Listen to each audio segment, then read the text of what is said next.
सभी को जय गुरुदेव। मैं आपका दोस्त पुखराज कलवानिया। आप देख रहे हैं रॉयल स्टडी का यूट्यूब चैनल। दोस्तों इस पे आपका हार्दिक स्वागत है। दोस्तों आज हम जो पिछली क्लास थी उससे आगे स्टार्ट कर रहे हैं। तो आज हम पढ़ेंगे दोस्तों भारतीय समय मानक रेखा। अगर आपसे पूछे कि भारतीय समय मानक रेखा क्या है तो आपको बताना है कि एक ऐसी रेखा जहाँ से भारत का समय निर्धारण होता है। तो वो कौन सी है उसके बारे में हम जानेंगे।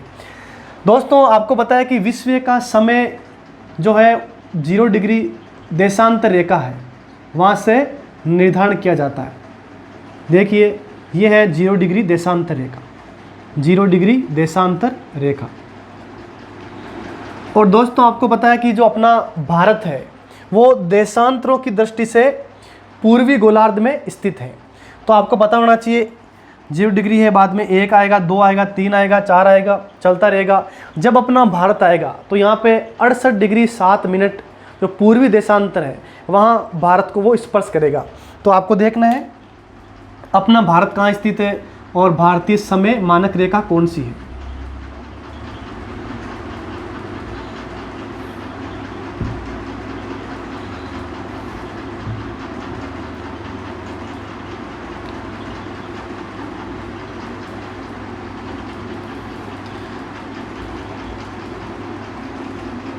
भारतीय समय मानक रेखा उसका हम अध्ययन कर रहे हैं और आपको देखना है कि वो कहाँ से गुजर रही है, कितने राज्यों से गुजरती है।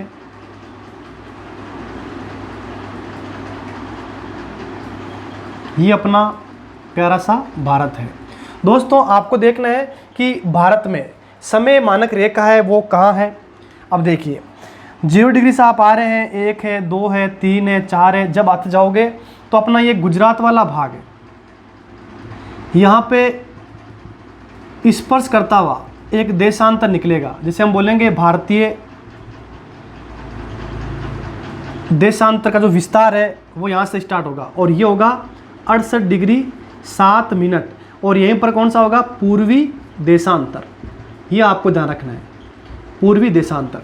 फिर आपको पता है 68 के बाद में 69 है, 70 है, 71 है, 72 है, चलता जाएगा। जब यहाँ से निकलेगा जो भारत को स्पर्श करता हुआ निकलेगा और ये होगा 97 डिग्री 25 मिनट। और ये भी कौन सा होगा, पूर्वी देशांतर। अब यहाँ पर पूर्वी क्यों लिख रहे हैं, यहाँ पर भी पूर्वी क्यों लिख रहे हैं, तो आपको पता है कि जो अपना भारत है वो देशांतरों की दृष्टि से पूर्व में स्थित है, इसीलिए हम क्या लिख रहे हैं, पूर्वी। दोस्तों आप देख सकते हैं कि यहाँ से लेके यहाँ तक लगभग जो 30 देशांतरों के बीच में अपना भारत स्थित है। तो दोस्तों मैंने आपको बताया था कि 15 डिग्री अगर देशांतर को हम पार कर लेते हैं तो एक समय जोन आ जाता है। अब देखिए भारत जो फैला हुआ है वो लगभग 30 देशांतरों के बीच में फैला हुआ है। तो यहाँ पर कितने समय जोन होना चाहिए, तो यहाँ पर 2 होना चाहिए। माना कि आपने क्या किया कि भारत में 2 समय जोन बना दिए, तो आपको पता है कि पूरा सिस्टम बिगड़ जाएगा, क्योंकि यहाँ का समय अलग होगा, यहाँ का समय अलग होगा। आप देख सकते हैं कि यहाँ से लेकर यहाँ तक 2 घंटे का अंतर आ जाएगा। अगर आप यहाँ मानोगे तो यहाँ पर भी 2 घंटे का अंतर आ जाएगा। इसीलिए एक ऐसी रेखा होनी चाहिए जो भारत में समय का जो अंतराल है वो लगभग बराबर हो, या कह सकते हैं कि ज़्यादा कोई फर्क ना हो। तो दोस्तों भारत में जो समय मानक रेखा बनाएगी वो भारत के बीचों बीच आप कह सकते हैं कि 82.5 डिग्री पूर्वी देशांतर को भारतीय समय मानक रेखा बना दिया गया, जो भारत के लगभग बीच से गुजरती है। अब देखिए अब यहाँ पर एक जगह आती है और वो है नैनी। यूपी में एक स्थान है, इसका नाम है नैनी। दोस्तों आपको ध्यान रखना है कि उत्तर प्रदेश में इलाहाबाद, या आप कह सकते हैं उसका नया नाम है प्रयागराज, उसके पास में नैनी स्थान है, वहाँ से इसको गुजारा गया और नैनी स्थान से भारत का समय निर्धारण होता है। तो आपको ध्यान रखना है कि ये रेखा कौन सी है, 82.5 डिग्री। और ये भी कौन सी होगी, पूर्वी देशांतर, पूर्वी देशांतर। तो दोस्तों आपको ध्यान रखना है 82.5 डिग्री पूर्वी देशांतर ये कौन सी रेखा है, तो क्या बताओगे, भारतीय समय मानक रेखा। ये कहाँ से गुजरती है, तो आपको ध्यान रखना है कि उत्तर प्रदेश में इलाहाबाद या प्रयागराज है, उसके पास में एक स्थान है नैनी, वहाँ से पूरे भारत का समय निर्धारण होता है। देखिए अगर आप यहाँ का देखोगे पश्चिम वाला भाग तो भी लगभग 1 घंटे का फर्क रहेगा, और पूर्व में देखोगे तो भी क्या हो जाएगा, 1 घंटे का फर्क रहेगा। तो दोस्तों इससे समय का जो अंतराल है वो भारत में लगभग समान रहेगा, इसीलिए 82.5 डिग्री को कहाँ से गुजारा गया, भारत के बीचों बीच से गुजारा गया। ये आपको ध्यान रखना है। अब पेपर में कैसे प्रश्न बनेंगे इससे, तो आपसे पूछेंगे कि जो भारतीय समय है वो 0 डिग्री देशांतर रेखा से कितना आगे है। तो मैंने आपको बताया था कि एक देशांतर को पार करने में 4 मिनट का समय लगता है, तो पिछली कक्षा में हमने देखा था। तो दोस्तों वहाँ ध्यान रखना, हमने 1 मिनट बराबर 4 डिग्री कर दिया था, तो आपको ध्यान रखना है कि वहाँ पे 1 मिनट नहीं होगा, 1 डिग्री बराबर 4 मिनट होगा। इसका आप ध्यान रखना आपको, पिछली क्लास में ऐसा बताया था मैंने आपको। अब आपको देखना है कि जो भारतीय समय मानक रेखा है, जो यहाँ का समय होगा वो 0 डिग्री देशांतर रेखा से कितना आगे होगा। तो इसमें आपको देखना है कि 0 से लेके आप आ रहे हो 82.5 डिग्री पूर्वी देशांतर की ओर। तो आपको पता है कि जब आप पूर्व में जाओगे तो पूर्व में क्या होगा, समय प्लस हो जाएगा। तो करना क्या आपको, 82 इंटू आप 4 कर लो तो 328 मिनट हो गया। बचा हुआ जो आधा है इंटू 4 क्या, कितने आ गए, 2 मिनट। तो कुल कितने हो गए, 330 मिनट। तो आप कह सकते हैं घंटों में 5.5 घंटा। तो दोस्तों आपको ध्यान रखना है कि 0 डिग्री देशांतर रेखा से जो अपने भारत का समय है वो कितना आगा है, तो आप बताना है आपको 5 घंटा और 30 मिनट। तो आपको ये ध्यान रखना है कि आप रट लीजिए इसे, या आप ये सूत्र आपको पता है कैसे निकाला है। तो आपको ध्यान रखना है कि अगर यहाँ पे 12 बजे हैं तो भारत में समय क्या होगा, तो 12 में आपको 5.5 घंटा जोड़ लेना है, तो कितना हो जाएगा, 5:30 बज जाएंगे। तो दोस्तों ये है भारतीय समय मानक रेखा। और कैसे प्रश्न आ सकते हैं, तो 82.5 डिग्री पूर्वी देशांतर रेखा से संबंधित प्रश्न एक और बन सकता है। तो आपसे पूछेंगे कि जो भारतीय समय मानक रेखा है वो भारत के कितने राज्यों से गुजरती है। तो दोस्तों आपको ध्यान रखना है कि भारतीय समय मानक रेखा है वो भारत के 5 राज्यों से गुजरती है। इसके लिए एक ट्रिक है, उससे आप याद कर सकते हो। तो पहला आप इसका एक बार स्क्रीनशॉट ले लीजिए। तो दोस्तों आपने स्क्रीनशॉट ले लिया होगा। अब आपको एक ट्रिक याद करनी है, और वो ट्रिक है कि भारतीय समय मानक रेखा भारत के कितने राज्यों से गुजरती है। तो ट्रिक आपको याद करनी है, समय पर यूपी व एमपी में 36 ओडी आंदो नाकी। दोस्तों मारवाड़ी में एक ट्रिक है कि समय पर यूपी व एमपी में 36 ओडी आंदो नाकी। तो आपको पता है कि ओडी किसे कहते हैं, जो टब होता है उसे क्या बोलते हैं, मारवाड़ी में ओडी कहते हैं। तो दोस्तों आपको ये याद कर लेना है कि 5 राज्य हैं, उनका क्रम है उत्तर से दक्षिण की ओर। तो मैं आपको बता रहा हूँ कि 5 कौन कौन से हैं। तो एक आपको याद करना है, 1 नंबर से उत्तर प्रदेश, ये अपना यूपी कौन सा हो गया, उत्तर प्रदेश। 2 नंबर आपको याद करना है मध्य प्रदेश, एमपी से मध्य प्रदेश हो गया है। फिर आपको याद करना है 36, 3 नंबर 36 से आपको याद करना है छत्तीसगढ़, छत्तीसगढ़ हो गया। फिर आपको ओडी 4 नंबर, ओडी से आपको याद करना है ओडिशा, उड़ीसा कह सकते हैं या ओडिशा। फिर आपको ध्यान रखना है आंध्र से जो 5 नंबर है आंध्र प्रदेश, आंध्र प्रदेश। देखिए आप मैप में देख लीजिए, यहाँ पर है 1 नंबर जो है यूपी, इसी के पास में यहाँ पर है 2 नंबर जो है मध्य प्रदेश। फिर आपको देखना है कि 3 नंबर कौन सा है, छत्तीसगढ़। और यहाँ पर कौन सा है, छत्तीसगढ़। फिर आपको देखना है 4 नंबर जो है ओडिशा, वो है 4 नंबर, और यहाँ पर 5 नंबर, और ये कौन सा हो गया, आंध्र प्रदेश। तो दोस्तों आपको ध्यान रखना है कि जो भारतीय समय मानक रेखा है वो 5 राज्यों से गुजरती है, उत्तर प्रदेश, मध्य प्रदेश, फिर आपको ध्यान रखना है छत्तीसगढ़, बाद में ओडिशा, और 5 नंबर कौन सा है, आंध्र प्रदेश। तो दोस्तों इसका आप स्क्रीनशॉट ले लीजिए। तो दोस्तों आपने इसका स्क्रीनशॉट ले लिया होगा। दोस्तों अब हम देखेंगे कि अक्षांशों से या देशांतरों से और कैसे प्रश्न बन सकते हैं। तो आप देखिए,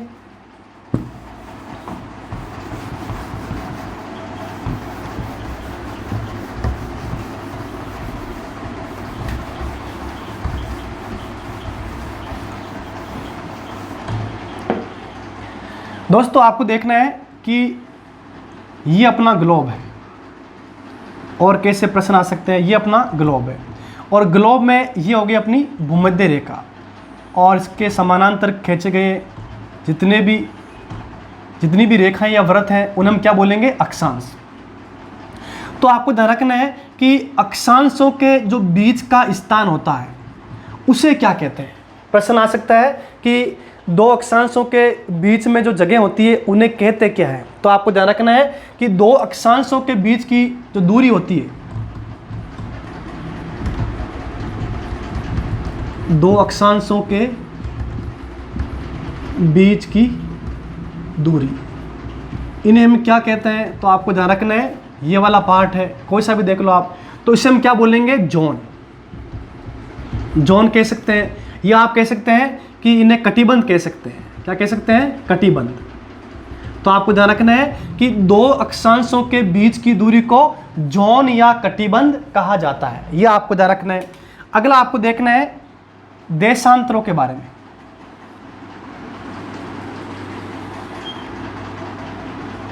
ये उत्तरी ध्रुव हो गया, ये दक्षिणी ध्रुव हो गया, और इनको मिलाने वाली जो अर्धवर्त रेखाएं होती है उन्हें हम क्या कहते हैं, देशांतर कहते हैं। देखिए अब आपको ध्यान रखना है कि 2 देशांतर है, 2 देशांतर के बीच में जो दूरी होती है उन्हें क्या कहते हैं। तो आपको देखना है कि 2 देशांतरों के बीच की दूरी, इन्हें हम क्या कहते हैं। तो आपको ध्यान रखना है, इन्हें हम कहते हैं घोर। इन्हें हम क्या कहते हैं, घोर। तो आपको ध्यान रखना है कि 2 अक्षांशों के बीच की दूरी है उसे हम जोन या कटिबंध कहते हैं। 2 देशांतरों के बीच की दूरी है उन्हें हम क्या कहते हैं, घोर कहते हैं। अगला आपको देखना है,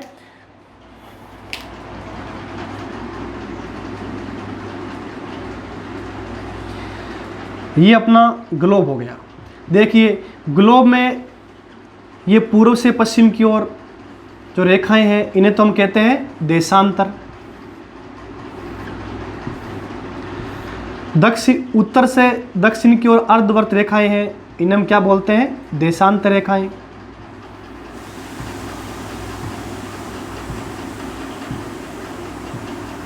दोस्तों आपको देखना है कि देशांतर रेखाएं और अक्षांश रेखाएं जब आपस में स्पर्श करती हुई जाती है तो एक पूरा ग्लोब है वो एक जाल के रूप में बन जाता है। अगर पेपर में आए कि अक्षांश व देशांतर रेखाओं का जो जाल बन गया है उसे क्या कहते हैं, तो दोस्तों आपको ध्यान रखना है कि अक्षांश व देशांतर रेखाओं का बना हुआ जो जाल होता है उस जाल को हम क्या कहते हैं। तो आपको ध्यान रखना है, उस जाल के 2 नाम हैं, इसे हम मेष भी कहते हैं और ग्रिड भी कहते हैं। तो 2 नाम आपको ध्यान रखना है कि अक्षांश व देशांतरों का बना हुआ जो जाल है उसे हम क्या कहेंगे, मेष या ग्रिड। ये आपको ध्यान रखना है, मात्रा ऐसी आएगी। मेष या ग्रिड किसे कहते हैं, अक्षांश व देशांतरों के जाल को। और आपको ध्यान रखना है कि घोर क्या है, 2 देशांतरों के बीच की दूरी को क्या कहते हैं, घोर। अगला जोन या कटिबंध क्या है, 2 अक्षांशों के बीच की दूरी को हम क्या कहेंगे, जोन या कटिबंध। तो दोस्तों इसका आप स्क्रीनशॉट ले लीजिए। तो दोस्तों आपने इसका स्क्रीनशॉट ले लिया होगा। दोस्तों आपको 7 का 7 याद करना है, पूरा का पूरा आपको याद करना है। यहाँ पे विस्तृत रूप से आपको पूरा मैटर मिल जाएगा, राजस्थान का परिचय उसमें। दोस्तों अब हम देखेंगे कि राजस्थान का जो अक्षांशीय विस्तार क्या है, देशांतरीय विस्तार क्या है। पहले ये समझना जरूरी था कि अक्षांश किसे कहते हैं, देशांतर किसे कहते हैं। दोस्तों अब आपको देखना है राजस्थान का अक्षांशीय व देशांतरीय विस्तार। राजस्थान का अक्षांशीय व देशांतरीय विस्तार। दोस्तों आपको देखना है ये अपना है राजस्थान। इसे आपको अच्छी तरह से याद कर लेना है, समझना है।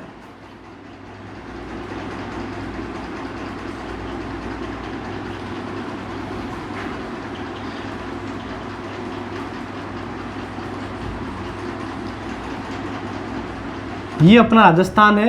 तो राजस्थान का जो अक्षांशीय विस्तार क्या है, देशांतरीय विस्तार क्या है, वो आपको देखना है। तो दोस्तों पहले हम देखेंगे अक्षांशीय विस्तार। अक्षांशीय विस्तार क्या है उसके बारे में। तो दोस्तों आपको पता होना चाहिए कि जो अपना राजस्थान ये भारत है वो अक्षांशों की दृष्टि से उत्तरी गोलार्ध में है, ये आपको पता होना चाहिए। और राजस्थान ये भारत है वो देशांतरों की दृष्टि से पूर्वी गोलार्ध में है। तो आपको ध्यान रखना है यहाँ जब अक्षांश रेखाएं बनाएंगे तो उसमें उत्तरी अक्षांश आएगा। देखिए नीचे वाला ऐसा मानो कि 0 डिग्री अक्षांश रेखा है, उससे आप ऊपर आ रहे हो 1 2 3 4 5। तो जब राजस्थान स्पर्श होगा, राजस्थान में जो बांसवाड़ा जिला है वो स्पर्श होगा, तो यहाँ पर कौन सा अक्षांश आएगा ये आपसे पूछेंगे, और वो राजस्थान का अक्षांशीय विस्तार होगा। दोस्तों देखिए तो यहाँ पे जब राजस्थान में बांसवाड़ा जिला है और यहाँ पे बोरकुंड गांव है, जब यहाँ पे स्पर्श होता है अक्षांश, ये है 23 डिग्री 3 मिनट, और ये होगा उत्तरी अक्षांश। दोस्तों आपको ध्यान रखना है राजस्थान का जो अक्षांशीय विस्तार है वो कहाँ से शुरू होता है। तो आप देखिए कि नीचे से आ रहा है 1 2 3 4 5 जो आ रहा है, और राजस्थान में जो बांसवाड़ा में जो स्पर्श करेगा बोरकुंड गांव में, तो वो कितना होगा 23 डिग्री 3 मिनट उत्तरी अक्षांश। दोस्तों आपको ध्यान रखना है ये चिन्ह होता है डिग्री का। अगर मैंने यहाँ पे एक चिन्ह किया ये मिनट का, और यहाँ पे 2 चिन्ह कर दिए ये होते हैं सेकंड के, ये आपको ध्यान रखना है। आगे देखो आपको बताया कि यहाँ पे 23 हो गया, फिर आपको बताया 24 होगा, 25 26 27 चलता रहेगा। जब राजस्थान का ऊपरी हिस्सा है, जो आप कह सकते हैं कि राजस्थान का जो उत्तरी छोर है, वहाँ पे गंगानगर जिला है, गंगानगर तहसील है और कोणा गांव है, उससे स्पर्श करता हुआ एक अक्षांश गुजरेगा, और ये हो जाएगा राजस्थान का 30 डिग्री 12 मिनट, और इससे भी हम क्या बोलेंगे उत्तरी अक्षांश। तो दोस्तों आपको कंफ्यूज नहीं होना है कि यहाँ पर भी उत्तरी आ रहा है और यहाँ पर भी उत्तरी आ रहा है, क्योंकि राजस्थान या जो भारत है वो अक्षांशों की दृष्टि से उत्तरी गोलार्ध में है। तो आपको ध्यान रखना राजस्थान का जो अक्षांशीय विस्तार है वो कहाँ से कहाँ तक है, 23 डिग्री 3 मिनट उत्तरी अक्षांश से लेकर 30 डिग्री 12 मिनट उत्तरी अक्षांश, ये आपको ध्यान रखना है।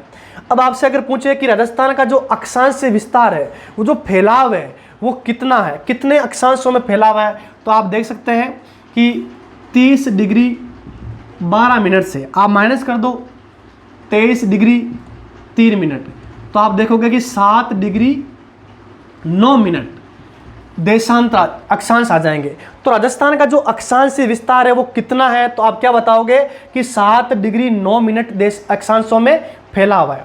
अक्षांशीय विस्तार क्या है, 23 डिग्री 3 मिनट उत्तरी अक्षांश से, उत्तरी आपको ध्यान रखना है, और 30 डिग्री 12 मिनट उत्तरी अक्षांश। अब आपको देखना है दोस्तों कि राजस्थान का जो देशांतरीय विस्तार है वो क्या है, वो कितना है। आपको पता होना चाहिए कि यहाँ पर है 0 डिग्री देशांतर रेखा।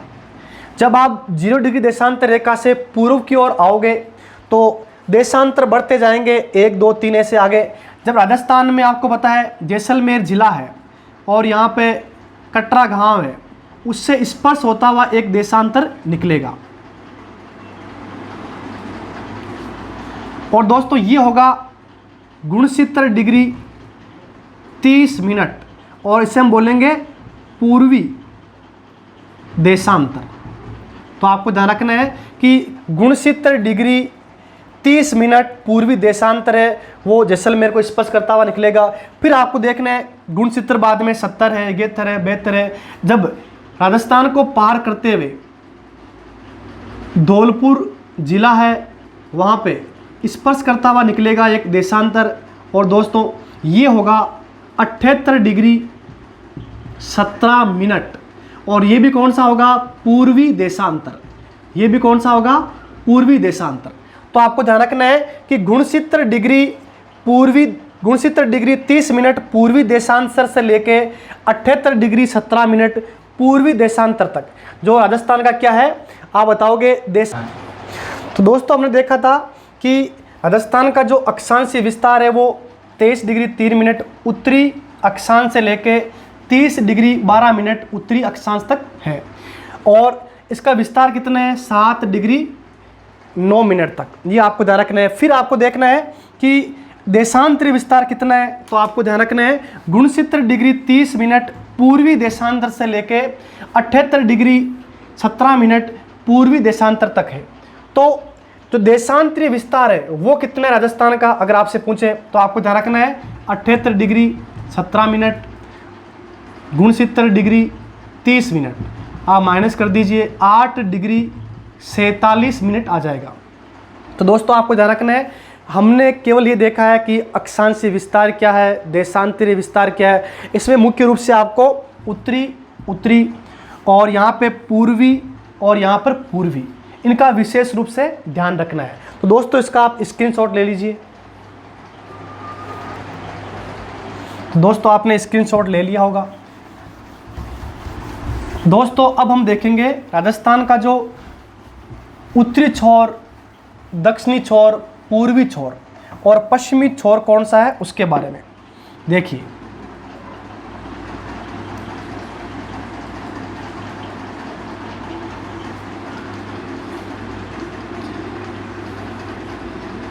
ये अपना राजस्थान है। इसमें आपको देखना है कि राजस्थान का जो उत्तरी छोर है वो कौन सा है, पूर्वी कौन सा है, पश्चिमी कौन सा है और दक्षिणी कौन सा है। देखिए अगर आपसे पूछे कि उत्तर में जिला कौन सा है, तो दोस्तों आपको बताना है ये जिला है, ये है गंगानगर, श्री गंगानगर।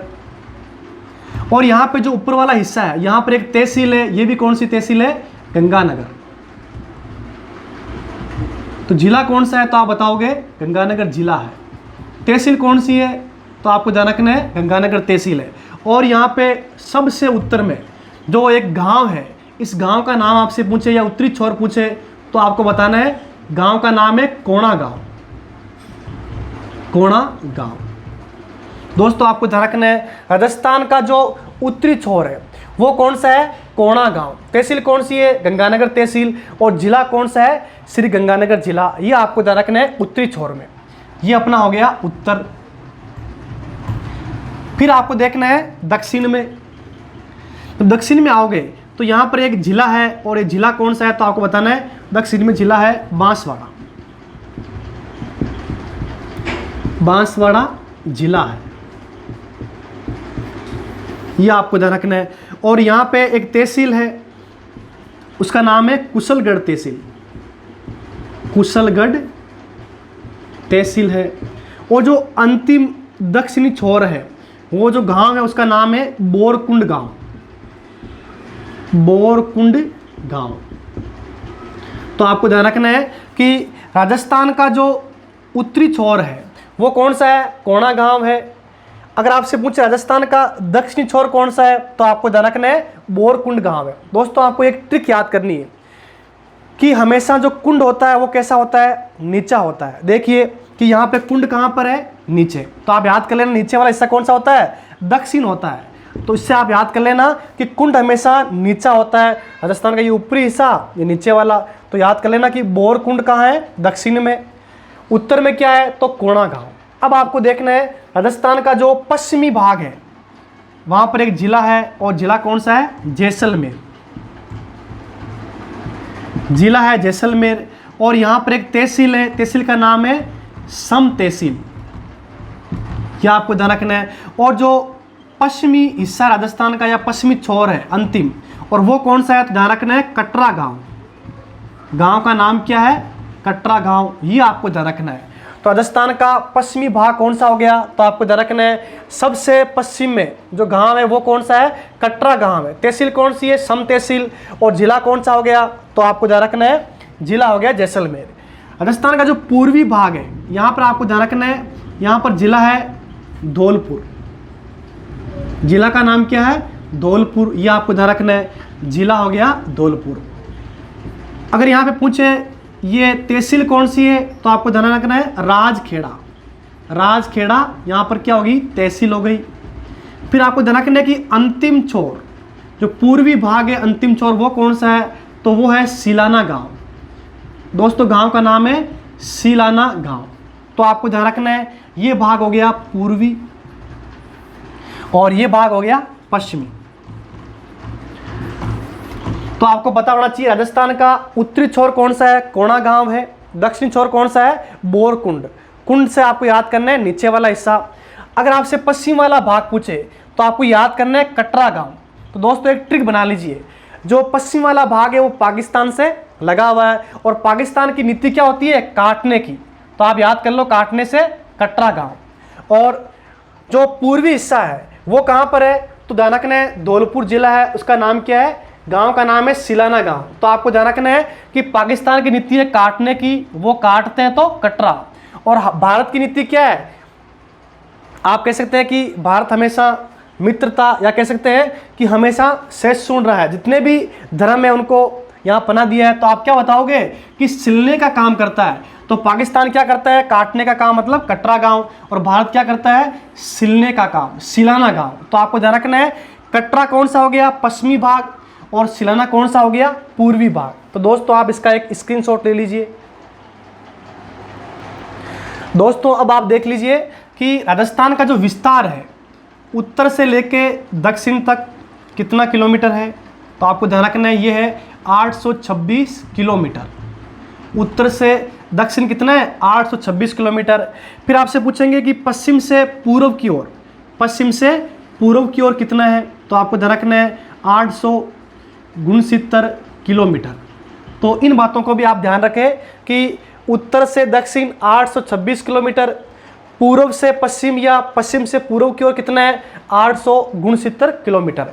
तो दोस्तों हमने आज अक्षांशीय और देशांतरी विस्तार है या अक्षांश या देशांतर है उनका पूरा अध्ययन कर लिया है। अगली कक्षा में हम राजस्थान की जो स्थिति है उसके बारे में चर्चा करेंगे। सभी को जय गुरुदेव, नमस्कार।